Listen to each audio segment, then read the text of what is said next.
So this is my natural acne spot treatment that you can use on active acne.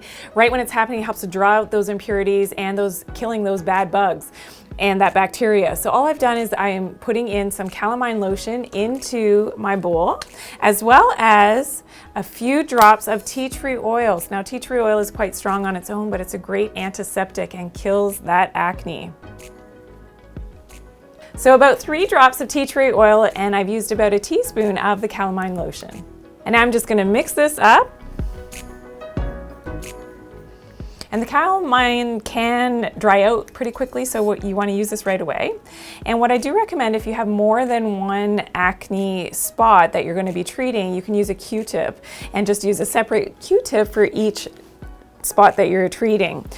So all I'm gonna do is dip that into my solution and put it right on, if I had acne, right on my acne. And I'm gonna let that dry up. You can leave it on for about 20 minutes, or you can also put it on at bedtime and let it work overnight. And in the morning, you wake up with a nice clear face and no acne.